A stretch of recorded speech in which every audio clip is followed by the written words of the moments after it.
Hello everybody, welcome. I'm out on a post-Christmas jaunt in the cold with the coming rain.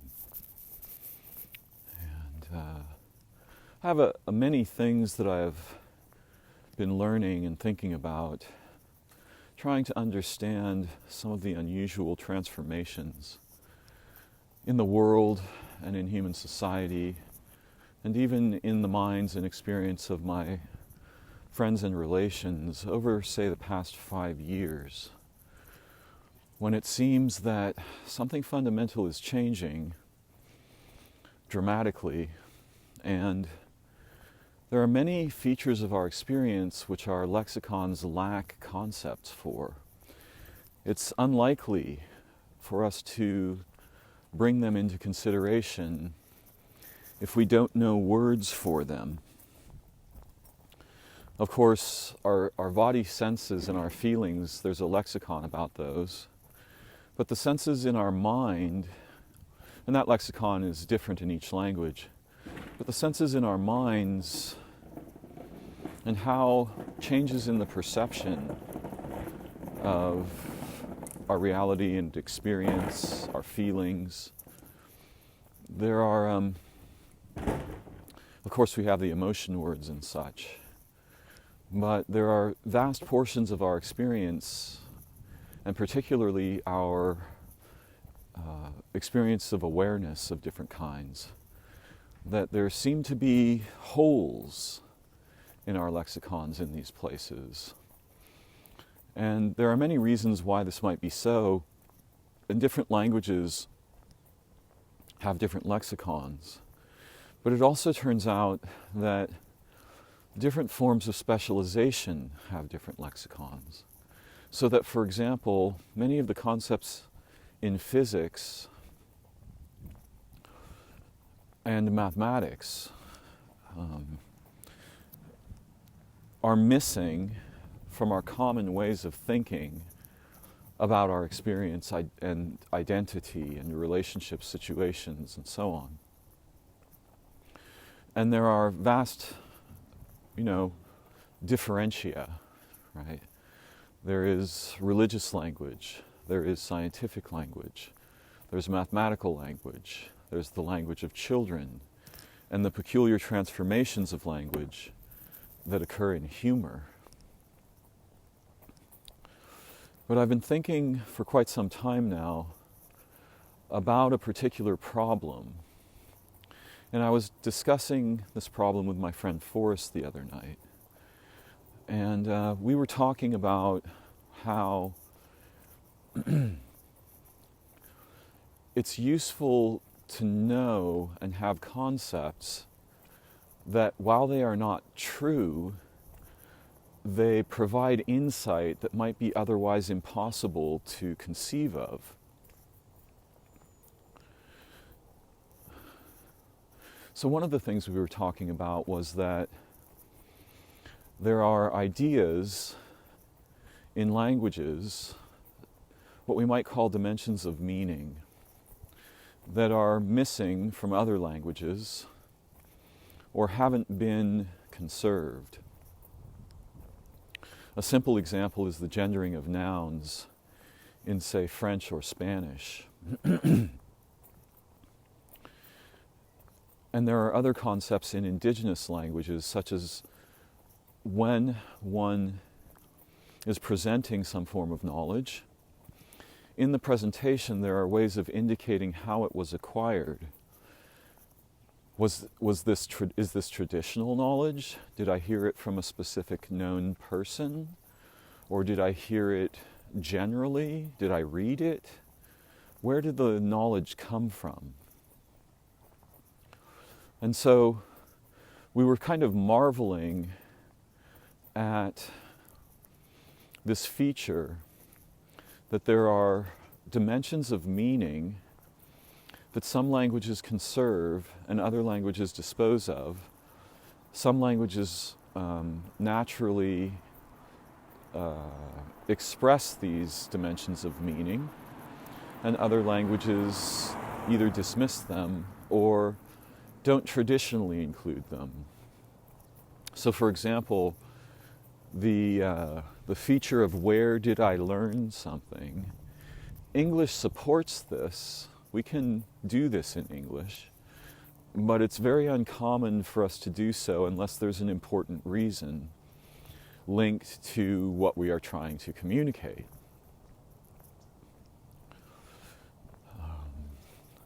On my walk, I recently noticed something surprising here where I am, which is that there are still living mantises in this late part of the season. And I learned this from direct observation. Right? And this is me showing that that feature that can be included in English statements and communications, but often isn't. Now, all of this is circling a topic that I've been wanting to speak about for some time now. And it's the topic of how we evaluate not just statements, but concepts and ideas, declarations, other evaluations, and so on. And it seems to me that there's kind of a strange problem that's common to us moderns with the idea of truth. In Owen Barfield's Saving the Appearances, there's a chapter where he speaks about the transformation of the idea of theory. And apparently, according to him, and this is me doing that thing again, right, saying, where did I get this from? Originally in Greek, a hypothesis was a model that accomplished something called saving the appearances. In other words, the appearances in the terms of physics are rescued within the model. And when astronomy was young, of course, what do we mean by that? Let us just say around the time of the Greeks, there were hypotheses for saving the appearances, meaning something like explaining the changes over time in the locations of the planets in the sky.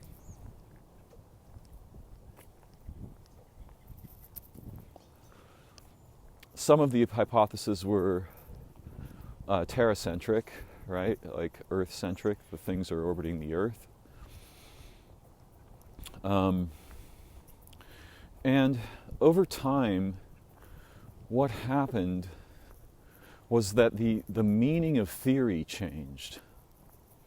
So originally, the Greek word theoria and the word hypothesis, they meant something like a model in which the appearances, for example, of the movements of the planets in the sky are explained. And there were many complex theories about this. But what was interesting about Barfield's presentation is that there's a difference between a theory, the truth of falsity of which is irrelevant, and a theory which claims to be fact.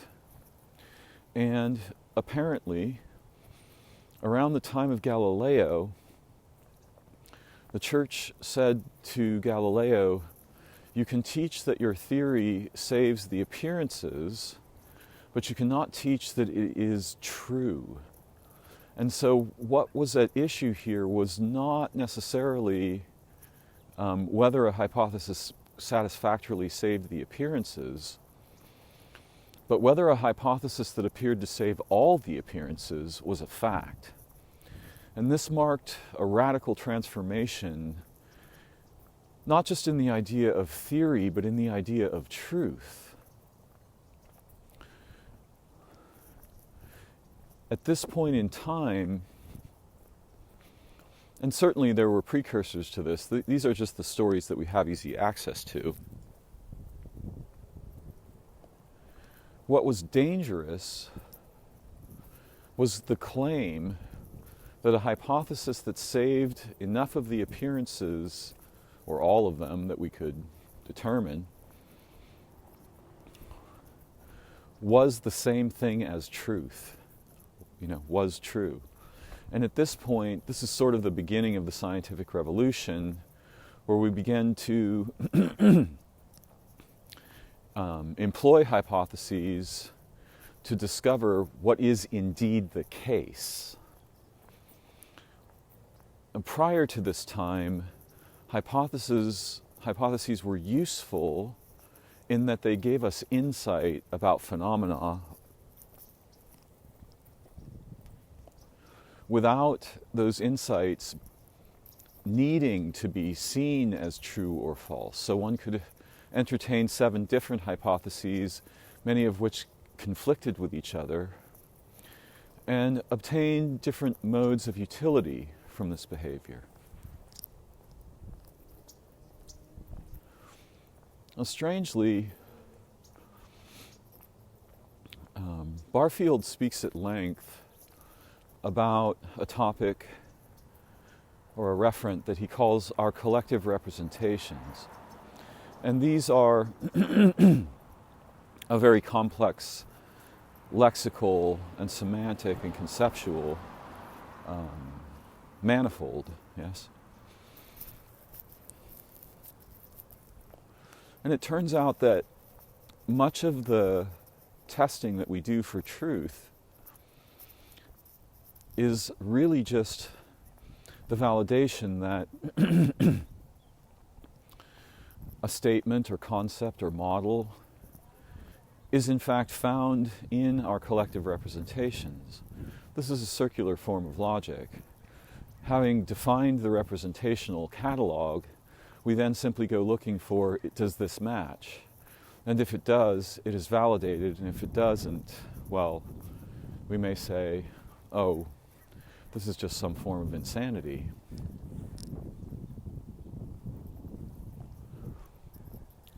So you can see that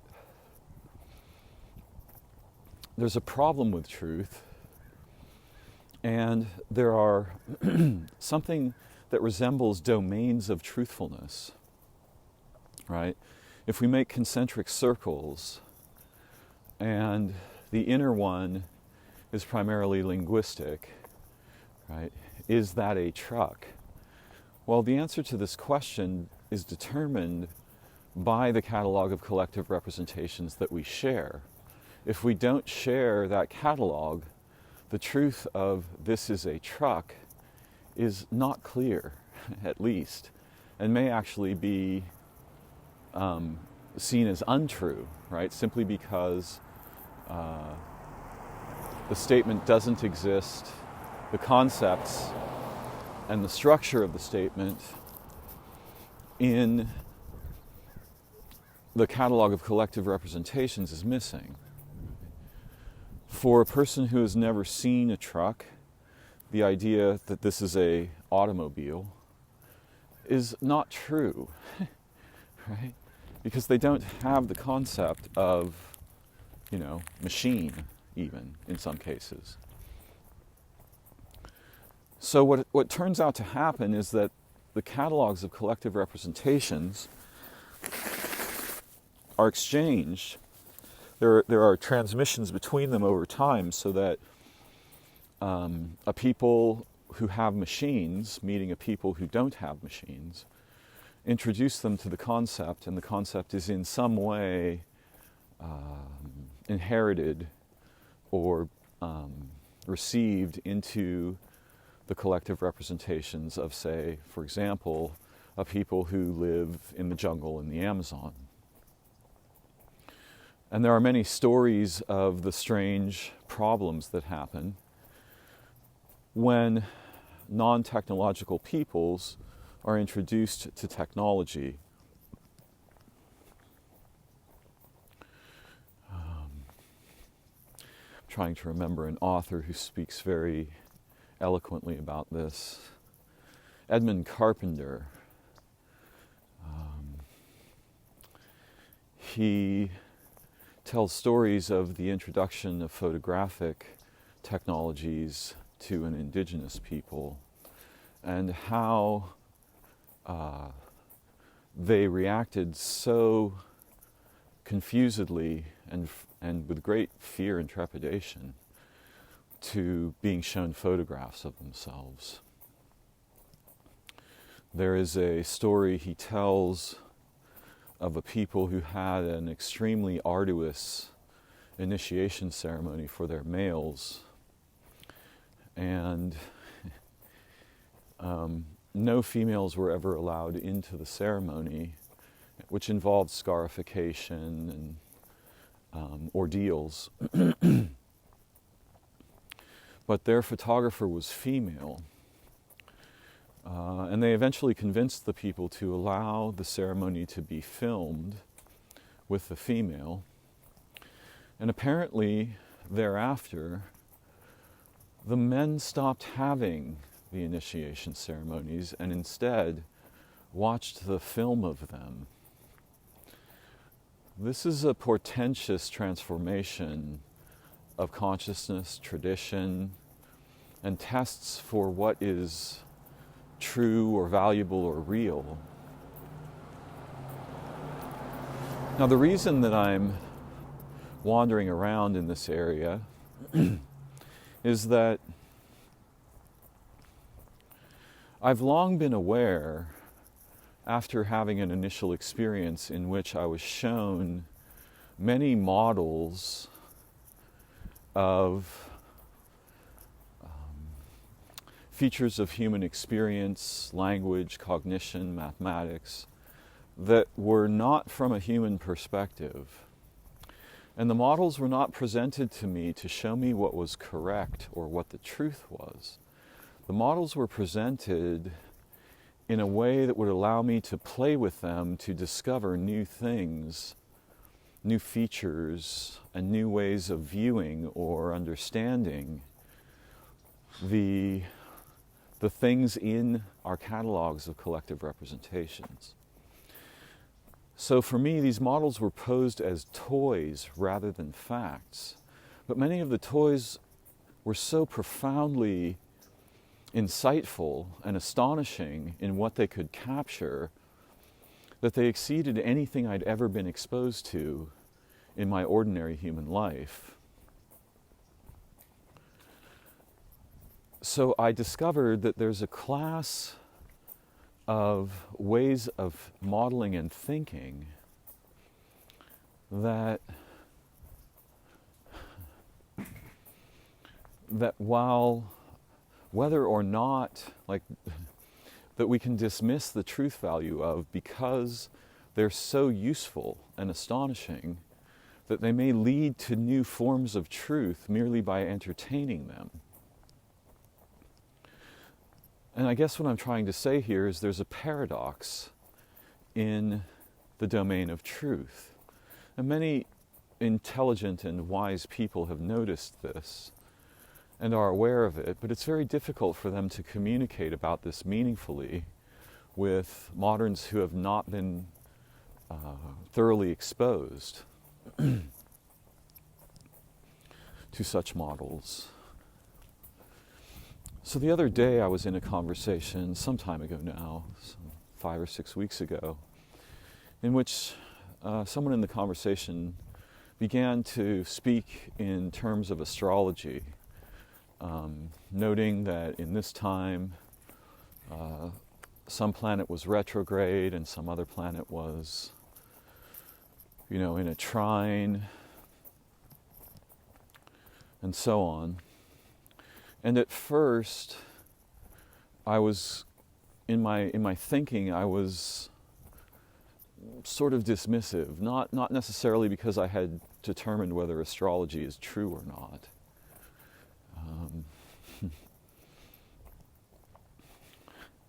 But rather because suddenly I was gripped with an insight. And the insight was that a person who was exposed and had absorbed the principles of astrology, the models, would be capable of thinking in ways that a person who wasn't thus exposed would be very unlikely to think. For example, that, well, one of the most important of these is that there might be character to time. The time isn't always just the same thing, the clock ticking along, the hours and days passing. And this is a fundamentally important concept because the mechanization of time has deprived us of the inclination to think that time has character. Each second can be thought of as just another second, each minute just another minute. And yet none of our experience resembles this. Or rather, the portion of our experience that resembles this is so limited that it's actually disabling to think in this way. I have a couple of friends who are very capable mathematicians, and my friendship with them, because I am not a capable mathematician, has introduced me to concepts like manifolds, incompleteness, Grassmannians, Hamiltonians, and many other ideas that seem urgently important to fold into our lexicons, but tend to remain in the specialized fields from which they emerge, mathematics or physics, and so on. And I find this deeply troubling because even relativity, which is now somewhat, how old is relativity? Let's see. Perhaps 80, 90 years old. There are concepts in relativity that, if transferred into our collective representations, would radically alter what we think about and how we understand identity of things we are capable of distinguishing, and also unity, how the things combine to form situations. It seems to me we are still thinking in terms that are effectively Euclidean or even pre-Euclidean when we think about identity itself, what things are, what they do, what they don't do, and so on. Consider the idea of a car for a moment. We think of it as a vehicle. And when we are using the vehicle, surely it's true that we transport ourselves through the aegis of the vehicle. But what is a car when it is not moving? Is it truly a vehicle when it's just sitting there with no one in it? Or does it become a vehicle when a driver enters? And this brings up another feature of the problem that I want to orbit here, which is sometimes the things we call the same thing are actually so different that we can imagine we would be much more intelligent if we had different words for these differences, right? But in our languages, identity is sticky. So the fact that we defined a car as a vehicle disinclines us to think of it as something different when it isn't being a vehicle. But surely the identity, which seems to be based on function, is actually only partly based on function. It's based on the aspect of function that we highlighted. An indigenous person being introduced to the idea of cars might see them as extremely dangerous for all kinds of different reasons. And what cars do and are in the world has many features that are not captured by the idea of a vehicle. Walking around the city streets, seeing the houses surrounded by cars, I remember one day I was it suddenly occurred to me that those things resemble viruses connected to the membrane of a cell, right? If the city block is the cell and the houses are the membrane, the viruses are at the surface of the membrane, and of course, inside the house there is life, and in the backyard there may be, vegetation and animals and plants and so on. But it's very disturbing to see and think about the roads as a damaging result of having built cars. And think about the relationship between the humans and the cars and all of the resources that the humans must dedicate to the cars and all the resources that are abstracted from the living environment to support these machines and so on. It turns out that they're vastly more expensive than anything the idea of their monetary expense could possibly communicate to us, even though the monetary expense is also real to us moderns. So in a way, I'm asking an important question. When is a car not a car? Now, this brings to mind for me the topological model of identity, where if we use some word, for example, the word dream, we can immediately see that there are many different kinds of dreams, and some of them are so different from what we ordinarily will think when we hear this word, that the person experiencing them, after the vision or the dream fades, might reasonably think that was not a regular dream, right? And here again we see the idea of normalization in language. All things called this thing are the same thing always, but it's blatantly obvious they are not. For a human or animal being struck by a car is no longer a vehicle. See the problem? And certainly with any of the class words we use, dream, food, friend, parent, we're inclined to apply the senses of the word that are in the definition in the dictionary almost automatically, simply because they match up with the collective representations we've been trained to employ. But I know that my mind, while one might say it is always a mind, there are certainly throughout the day many, many transformations.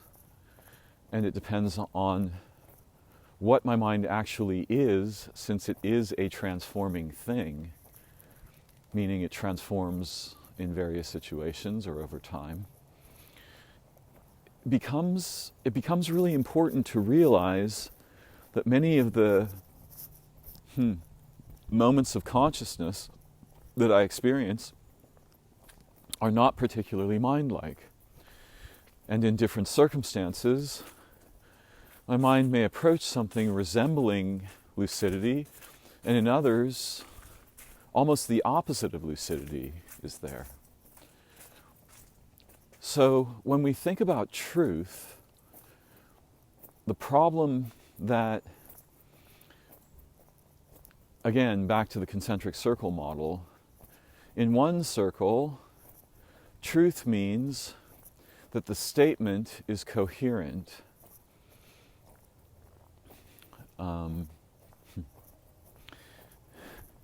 But its coherence is often dependent on it matching it up with the collective representations with which we are familiar. Right? But there's another form of truth that we can see in the aspect of our mind that is determining whether something is true or false. this is a bigger circle than statements which are true, right? If one circle is statements which are true, there's a circle above that or beyond it in which the evaluative faculties that determine the truth or falsity of an idea are active. And those faculties form a kind of meta-truth. And this I find fascinating. Now, this relates very strongly with Owen Barfield's elucidations, because us moderns are inclined to suppose that if a statement is not true, it should be disposed of, right? And this may be more prevalent in men than it is in women, possibly due to many different factors, right? Scripting in culture, the traditional roles of males and females. But I think it may also have a direct relationship with differences in brain structure.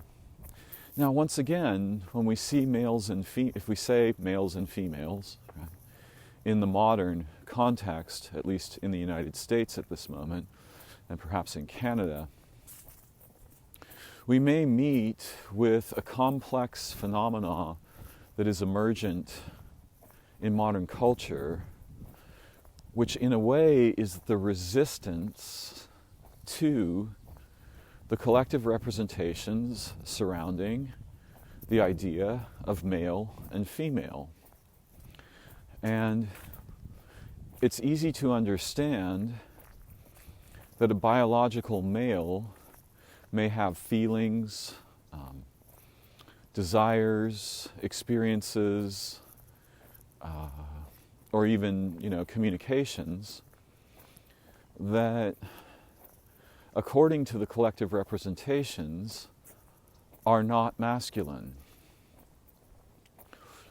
Throughout my life, I've always been someone who cries when I'm deeply moved. Sometimes in my experience of relation with other humans and the beauty or the painfulness of those relations. And if I cry with other men born in the 50s and before, and maybe even in the 60s, will often react with something resembling terror. And this is because in the collective representations of those times, crying was considered a thing associated with babies or females. So when we see these emergent models of gender that are non-binary, there's a very complex transformation of idea and collective representations that are traditional. And the transformation, one of the things it is doing is introducing a continuum to a situation that was previously on or off, so to speak, right? 1 or 0, penis or vagina. And so this emergent phenomena in Western culture is very peculiar, and I think it's both useful and dangerous in various ways. There is the risk of doing the same thing backwards, right? Of assertion that there is no interval, right? There is no difference between men and women.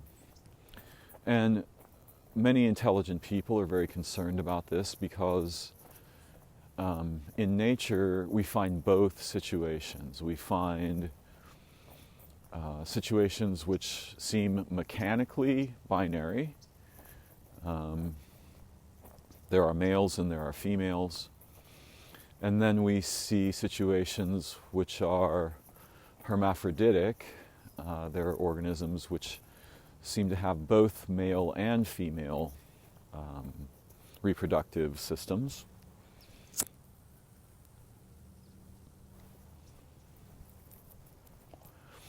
And then there are anomalies, things that don't fit in the current model. For example, I think it's called parthenogenesis or parthenogenesis, where the females of certain species, including praying mantises, under some conditions, self-impregnate, right? They just simply produce young. There's a thing called, there's a certain very small snake, which I think is blind, a Brahminy snake, if I remember correctly. And this is an organism in which it does not seem there are males. So many people are concerned in different ways around this transformation of our collective representations surrounding gender. And the conflict is meaningful, but there are also very dangerous features of both the traditional view and the views which are emerging in our cultures and societies at this time. And part of the danger is the insistence on declaration. Right? And another part of the danger is insistence on non-declaration. Right? Whenever we move toward explicit models, we're in danger of losing the capacity for sensitivity and insight and becoming ideologues. So these are things that concern me. Now, there's also a mode of truth which supervenes over concepts. The truth of our organismal nature, or perhaps our actual nature beyond the idea of organism. But before I go too far in this direction, I want to circle back to the idea that our language and our traditional habits of using language are extremely deceptive. Surely a car is not the same thing when it is just sitting there, being expensive, right? In 5 different ways or 50 different ways. Environmentally expensive, financially expensive, attentionally expensive. We have to pay for insurance and gasoline and maintenance and all of these things. So you can see that in a way the car is hitchhiking on living systems in a way that resembles, in some facets, if we so desire, a virus. Right? A virus of enormous size.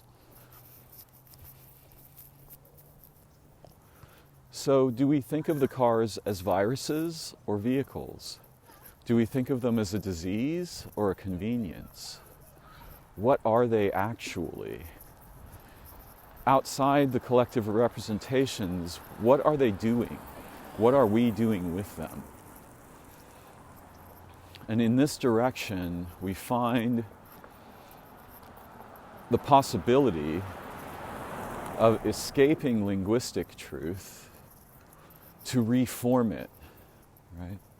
So that the mind that I have when I'm dot, beep, blop, trying to be distracted or am bored or my mind is not really alive, is very different from the kind of mind that I'm experiencing at the moment. And I'm actually struggling moment to moment with the transition between something much more ordinary and mundane, and something that begins to become insightful or profound, or where I am actually learning in process. It's as if I'm trying to switch gears and I'm struggling because I'm not warmed up, in a sense. So forgive me if my talk meanders a bit around these things. Now, certainly we understand that things which are called the same thing in language are not the same thing in experience. The fact that someone calls something food does not mean we want to eat it. Right? Some foods we prefer and enjoy, other foods we struggle with, others will make us sick, some can kill us. So are all those things really the same thing, the way that the categories seem to declare and ask us to, or incline us to believe? Right? And all of the features of our lives are like this, right? Education is a continuum, it's a topology. There are mountains where the profundity and success of the educational process is like explosive, and there are other situations where the drudgery is actually making us dumber as we follow along, recapitulating the examples we've been told to master and express by teachers. I struggled with this a lot in school, and many of us have, because I could always see far beyond what was being taught to me. That's not true. I could often see far beyond what was being taught to me, to a degree where what was being taught seemed either trivial, nonsensical, or simply wrong. And I think this is in part because, for me, I was able to preserve an aspect of awareness that was at odds with the representations I was being, scripted with. And that beyond direction represents another form of truth, right?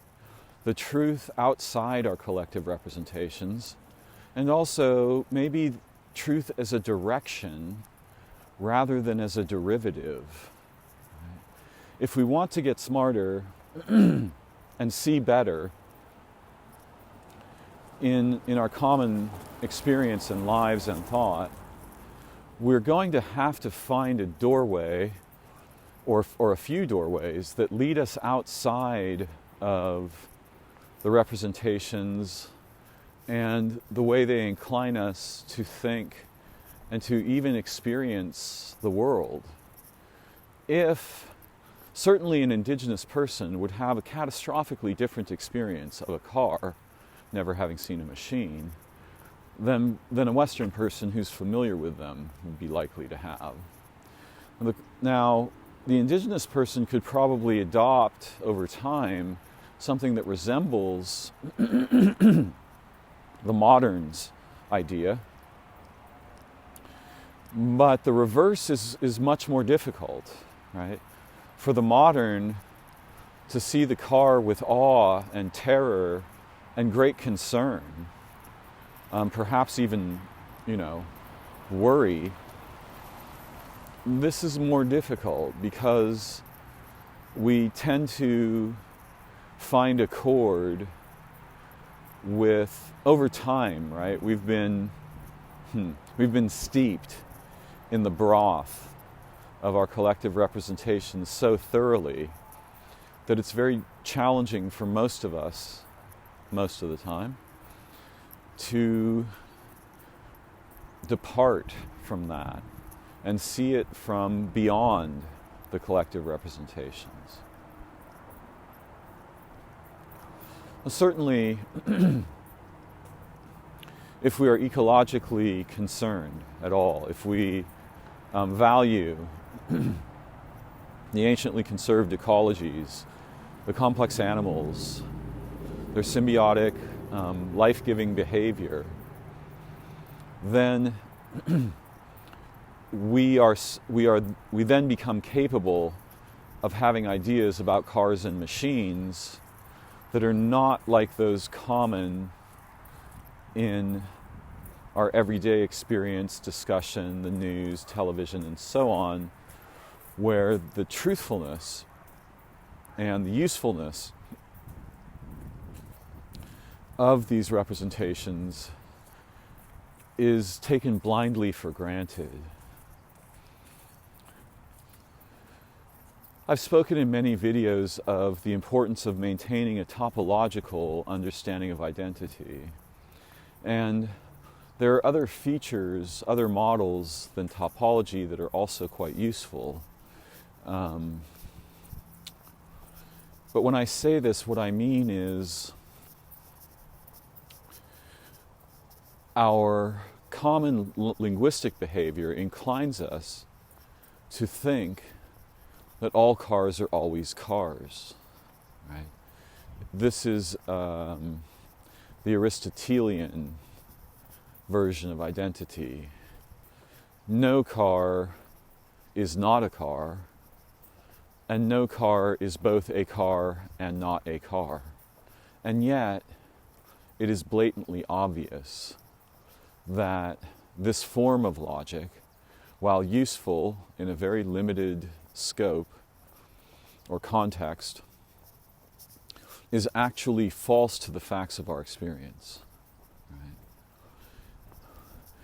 Right? And this is something that Alfred Korzybski was at pains to try to get humanity as a whole to understand when he wrote his very dense and somewhat impenetrable book, Science and Sanity.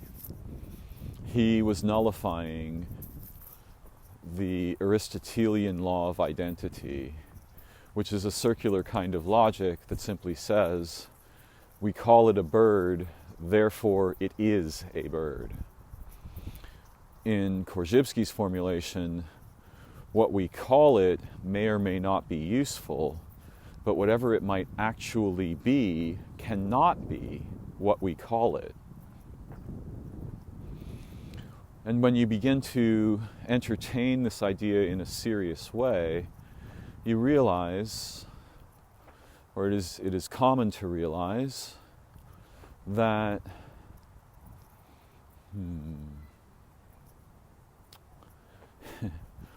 our language games are not merely misleading, they're mostly wrong anywhere outside of the game of validation by comparison to the lexicon of collective representations.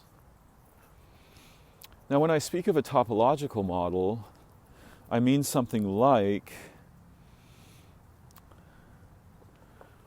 the experience of food. What is this substance? Wow. What could this be? And where does it come from? I wonder if I'm seeing a technological substance or a natural substance.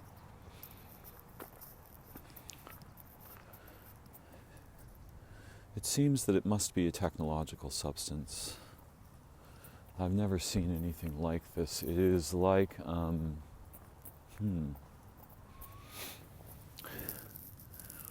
I suppose that it's like microbeads. I'm going to pause for a moment and explore this because I really want to see. It's a golden, yeah, it must be microbeads. But let's have a peek with the magnifying glass. Give me a moment and I shall return. Sometimes there's a moment of serendipity when we're thinking about someone or something. The other day I was on a call with one friend and I mentioned another friend, and that person called right at that moment.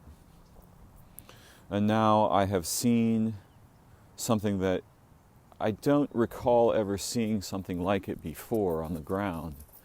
And I wanted to know what it is, right? But it's very important when we first encounter something unfamiliar to us to notice the set of transformations that happens in our minds as we attempt to determine things like, is this valuable? Is this dangerous? Is this an opportunity? Is it a threat?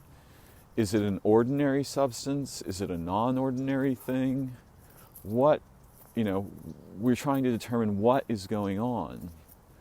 And the process involves comparison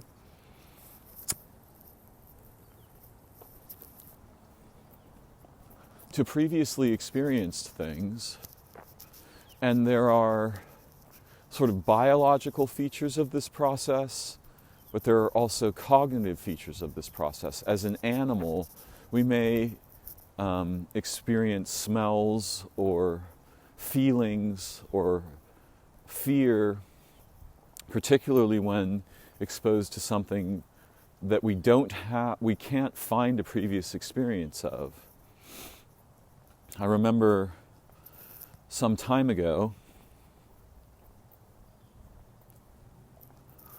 a friend had been playing guitar at my house, and when he went home, he left his guitar there, so I brought it back to his house. And because I have permission to enter his house at will, I went through his backyard, brought the guitar into his garage, and was going to put it in his house to hang it on, the little hanger on the wall that it goes on. But as I entered his house, or his garage actually, he was emerging into his garage from his home, and he was not expecting a human to be there. And I watched as he went through a series of transformations from the initial shock of discovering something unexpected, to the preparation for violence, to recognition that this wasn't a threat, to recognition, this is my friend, Darren.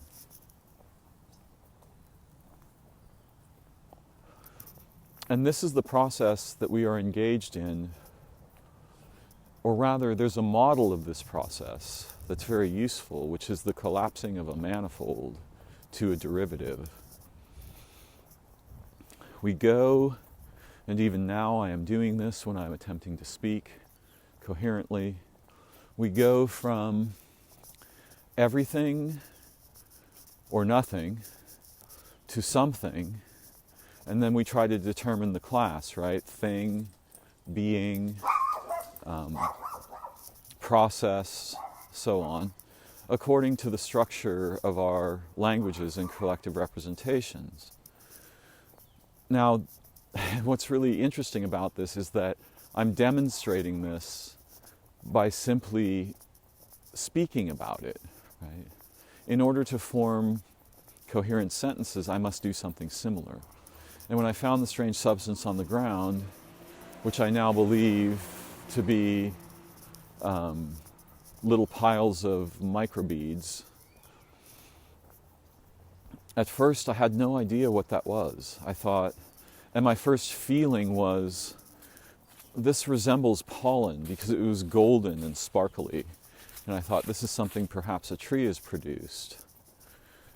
But on closer observation, it was very clear that trees do not produce substances like this. These are produced by chemistry. This is an artificial substance.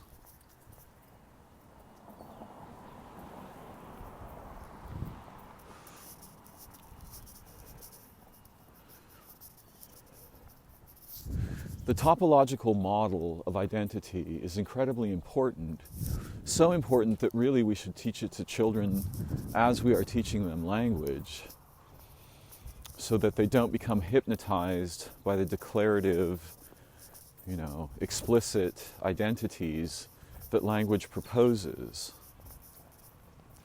For me, the first time that I realized a car is not a car, or at least it is not a car when it is not being a vehicle, that was a crucial insight about the nature of identity that led me beyond the human collective representations and the traps in language and knowledge toward something resembling insight.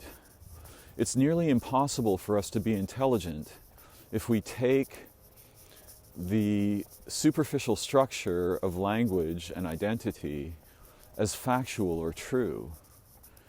It's clear that most of these structures are structures of convenience, not truth, right?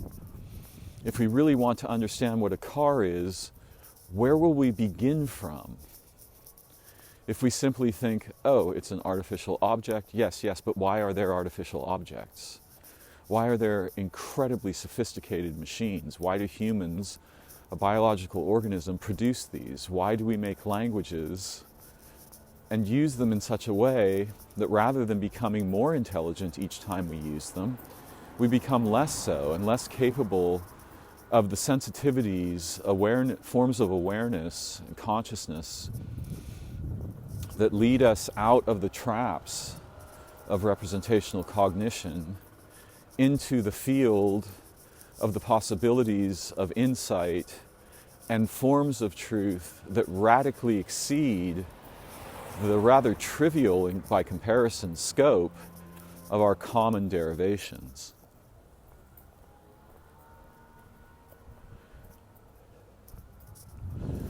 Not just our derivations, but the traditional or habitual ways of thinking and using these concepts to form structures in consciousness.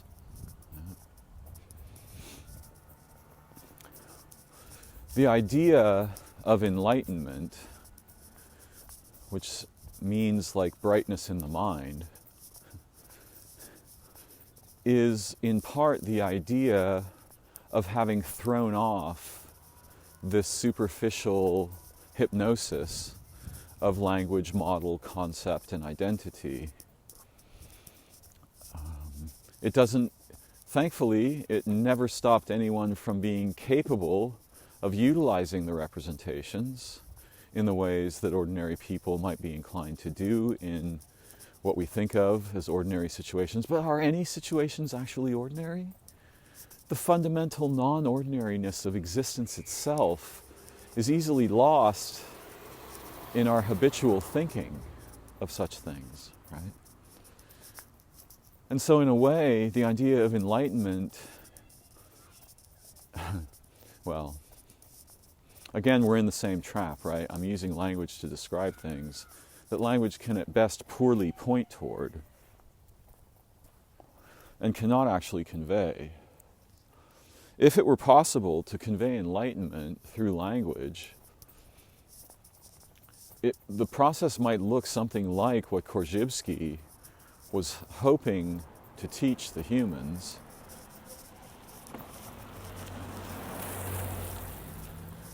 Sorry, a car was driving recklessly enough that I was concerned it might hit me, even though I'm on the sidewalk.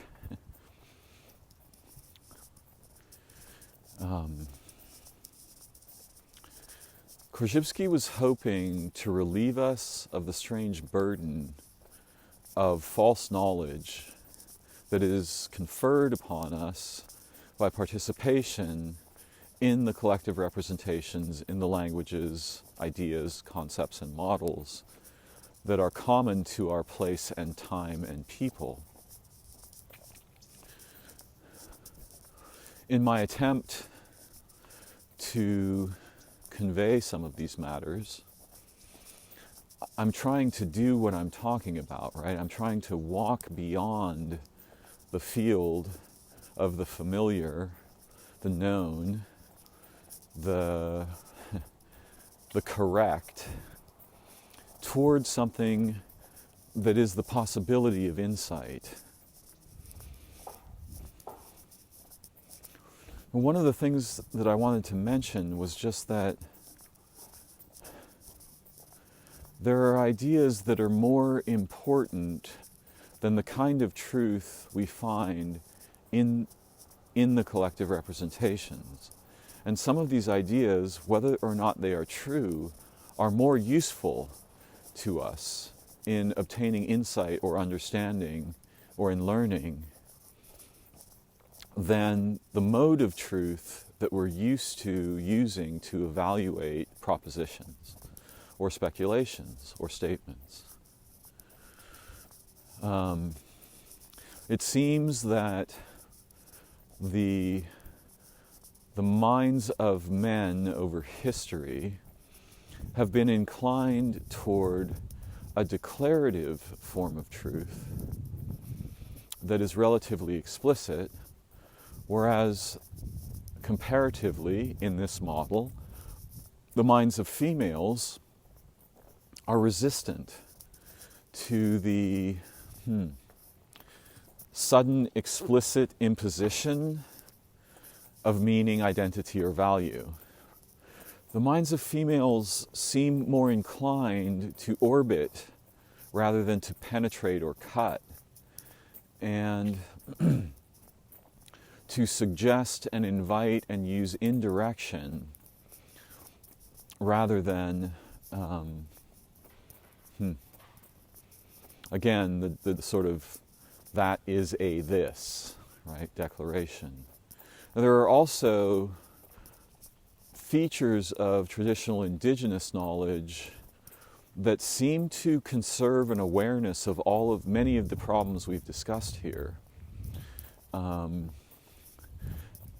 So that rather than declare identity, they might refer to qualities or invite consideration in a way that is largely alien to the Western mind.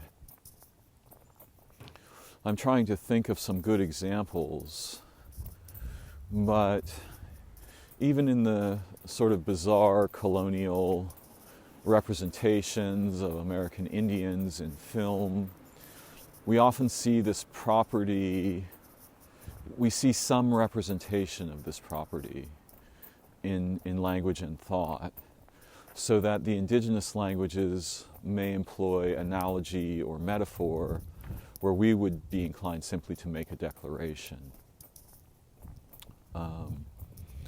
Perhaps the trope, as the crow flies, right, to distinguish the difference between the distance between 2 points and the path that humans can take between 2 points. What sort of happens, or what is common in our language, is we throw away the ladder and simply declare the distance to be as if we were measuring it from above in a straight line. Very, very few paths are straight. In actuality, that straight line is an idealization, and it's an idealization that occurs on the surface of a sphere if we're walking on Earth. And so many of these things are crucially important to bear in mind, because there's this gravity, right, to the declarative, to the explicit, to the pure derivation over an interval, right? And over time these become entrenched so that we fail to think of distance not in the term of as the crow flies. And even the crow may not make what we call a beeline from one point to another.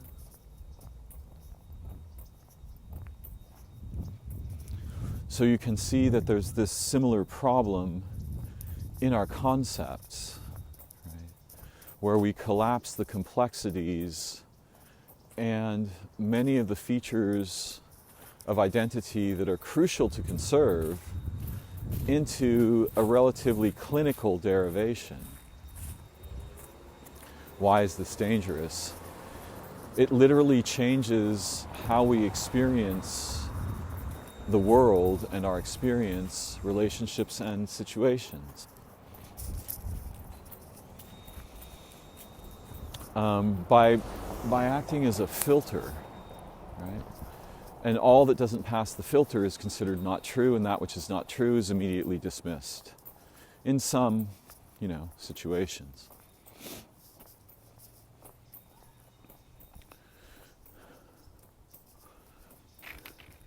I have great respect for peoples who have conserved a healthy degree of concern about all of these different matters. It is said that in Blackfoot, this was told to me by my friend Ryan, if someone asks you, do you know the story of, for example, Scarface, it is traditional to respond with no, and it's considered rude and perhaps arrogant to say yes. Now think carefully about this traditional, or this tradition for a moment with me. If we have heard a story from someone, and let us say it's a traditional story, each retelling of the story is occurring in a new context. My mind is different from the first time I heard it. If someone says, have you read a book? What they usually mean is, did you read the book from beginning to end? And I may say, for example, yes, I have read this book. But does that mean that I know the book? No. And in fact, it turns out that with books that are really valuable and produce insight, a rereading of the book is likely to grant me new kinds of insight and understanding that the previous reading didn't grant. So it is too with the telling of stories. Each person may know unique features, particularly of a traditional story in an indigenous culture, that were not either presented in another telling or were presented slightly differently. And so, in truth, we don't know the story. And to declare that we do is kind of to end not just the conversation, but the possibility of learning. And this is why it is frowned upon, in part. This is in part why it's frowned upon, to simply declare, yes, I know it. So these peoples have maintained the awareness of the danger of knowledge, believing that we know something, that cursory knowledge is complete knowledge, that linguistic knowledge is complete knowledge, when this literally cannot be true, though it can be made true in a kind of tragic way in our behavior.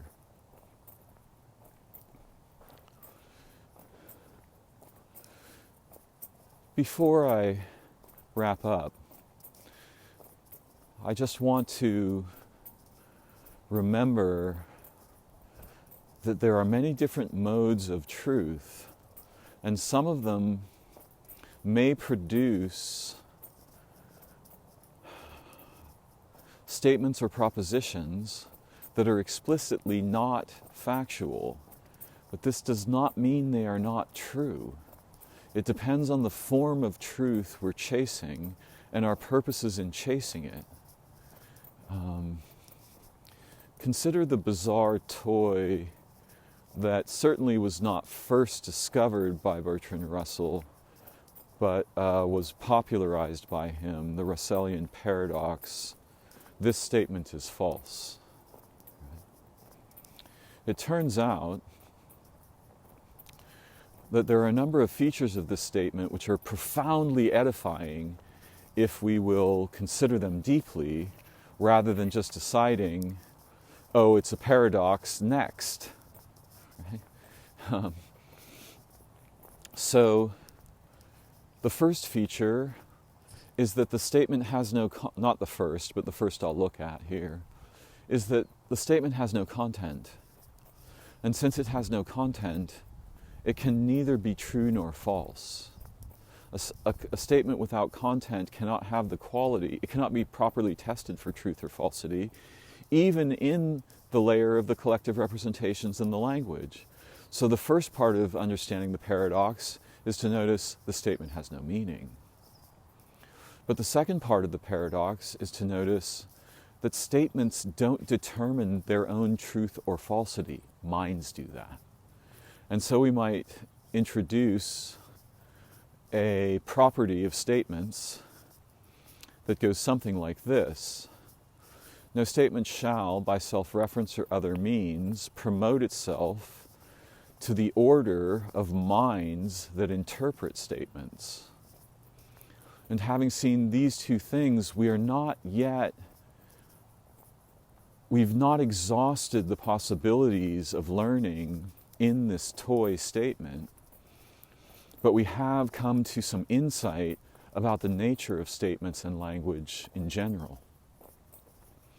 And that insight is profoundly useful, because in our language, in our traditions, and in our common communications behavior, there's a problem where humans confuse the facticity of a statement, right? Because a statement has been made in language, right? I've just made one. We confuse that facticity with our evaluations, our possible evaluations of the content of statements. And this is an anachronism, right? A historical remnant of the sort of mythological features of language, where language itself is magical and determines reality rather than describes it, or even creates reality, right?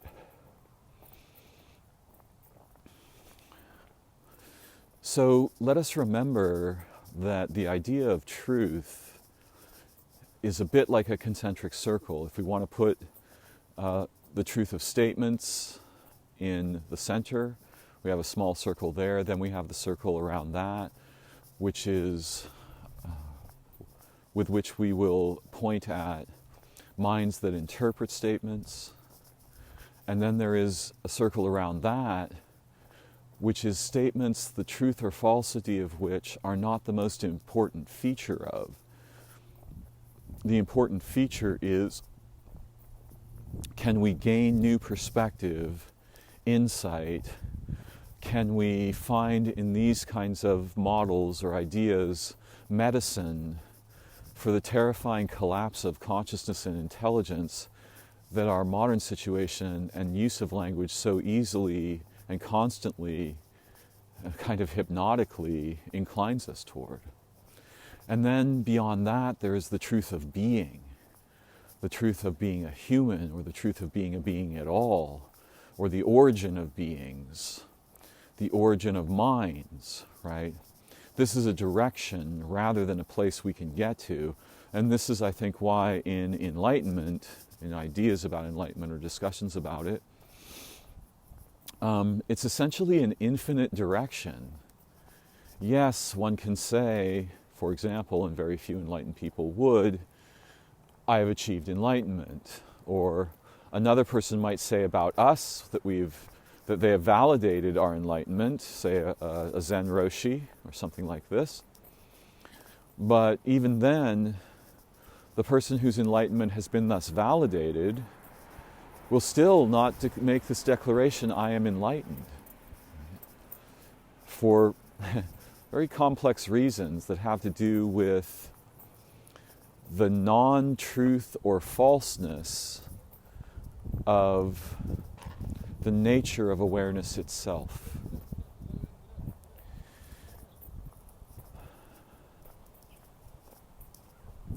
Thank you for joining me. I very much appreciate those of you who listen, and I hope that if you've enjoyed my videos, you may share them with others, or consider supporting them on my Patreon page, which there are links to on my YouTube page. I look forward to learning again together very soon, and wish you wise ways, joy, and the great gift of insight. Bye-bye for now.